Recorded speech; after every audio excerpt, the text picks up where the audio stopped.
Hello, welcome. My name is Diana Loderhose. I'm the International Features Editor here at Deadline.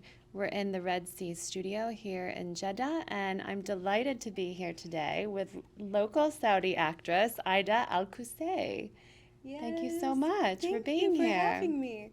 So, you have just I wanted to ask you've just come off the back of a pretty mega project, Rise of the Witches, right? Which is so huge. It's the biggest budget television series Yes.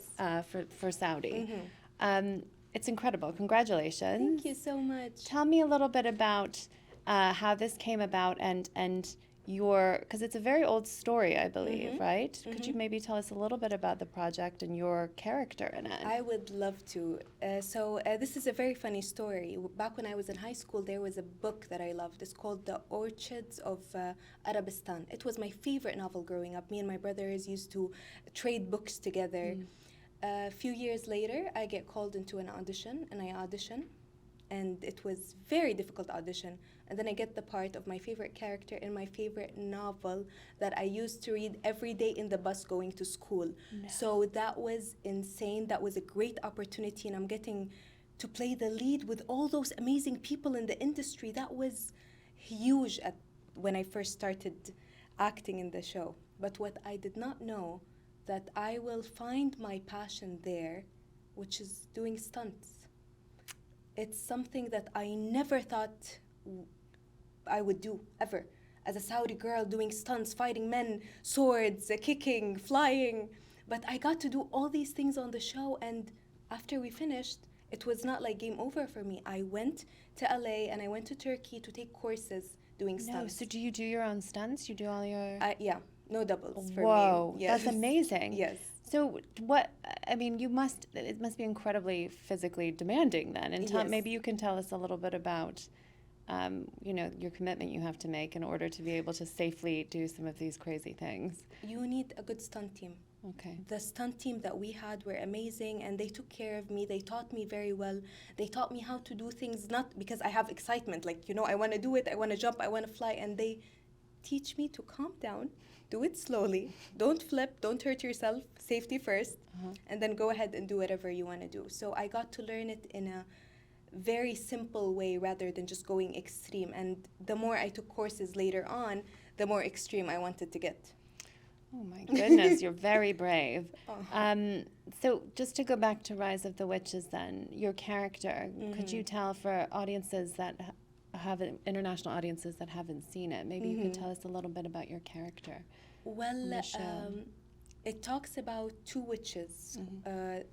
There's a huge feud between them, and one is seeking revenge, and one is seeking safety. No, Like a safe house? Or? like peace. Basically, she's looking for peace to unite the witches together, and one is looking for revenge, because the good witch killed the Afsar's father. Okay. So she just wants revenge for her father. And that's what she goes on to do. And you can guess which one I am. It's obviously the one looking for revenge. Yes, yes. Yeah. So tell me, there was a big, a huge announcement of this being such a big project. Yeah. And what kind of added, what kind of pressures for you as an actor come with the responsibility of playing a lead role in a very huge local production? The responsibility is huge, because when you play such a big character in a big budget show, you need to make sure that you make everyone proud. Make sure you're studying your line. You know exactly what you're going to do. A lot of loyalty, a lot of hard work to make it happen. So I try to do all of those things. Why am I getting...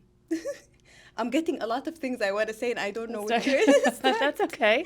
That's okay. So it needed a lot of those things, and I tried my best to do it, because not only to the production I want to make proud, but also the fans of the book. It has a lot of fans in Saudi and outside of Saudi. In Middle East, this is considered like one of the most major books, novels. So I tried my best, and I hope it's good. I'm sure. No, it definitely is. Is it recurring seasons as well, or is it? So far, this is like the initial plan. So Yes. hopefully we see Yes. season 1 and then season 2 and season 3. Yeah. Fantastic. Yeah. I can't wait to see it. Thank you. Maybe could you tell us a little bit of other projects that you have in the works? Anything? Well, Sounds like maybe there's might be some action stuff in the works if you're a stunt woman as well. hopefully soon, some historical action movies. But I had one of my films, Head to Head, on Netflix, released a couple of months ago. And it was a very wonderful experience because the director is called Malik Najjar, and he directs one of the most well-known, not anime but cartoon called Masamir. So it was his first live-action film.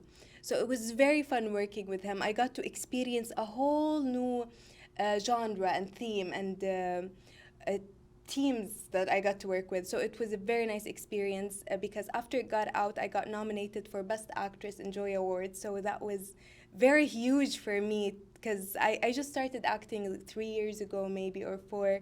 So the fact that I'm nominated with all the big stars that I really respect made me feel great, honestly. That's incredible. Congratulations. Thank you.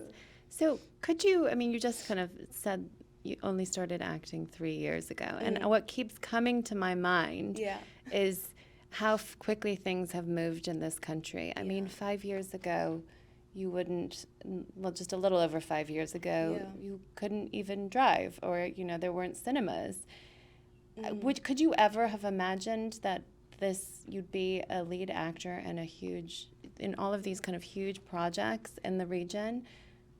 Honestly, in terms of Saudi, yes, I believe that all of these things are because as Saudis, the citizens, they have so much talent, so much talent. So the fact that finally Saudi is allowing all these talents to rise, it's such a wonderful feeling. And having all these huge festivals here, Joy Awards, Red Sea Film Festival, Saudi Film Festival, it's so amazing to see all the filmmakers internationally come here to screen their films. So it makes me feel so proud and it feels so amazing. And the fact that 5 years ago we used to have like YouTube series or smaller things, and now we have films, international films, Sundance films. So it's moving so fast, and I have no doubt in maybe another 3 years, Saudi is gonna be in the box office, and they're gonna be top selling. I have no doubt. What is it about the kind of Saudi, it just feels like there's so many untapped stories here. What would you say to the kind of the larger international film and television community about, you know, where this region can excel in terms of storytelling and what it has to say? We have a lot of untold stories. So we get to hear, because we've been watching for a while and we did not make our own stuff, so we were able to see all the international stories and what they have to say and their struggles and the things that they go through. But come to think of it, nobody heard ours.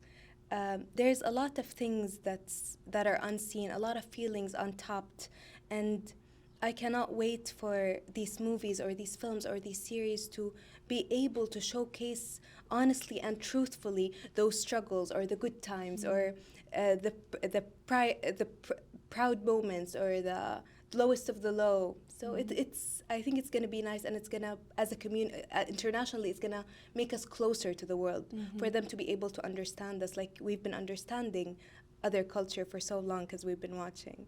Yeah. It definitely seems like all eyes are on this region. So thank you so much. Thank you for so being here today. much. It's been such a pleasure to meet you. And I wish you all the best. Thank you so much. Thank you for having this interview with me. Of course. Thank you.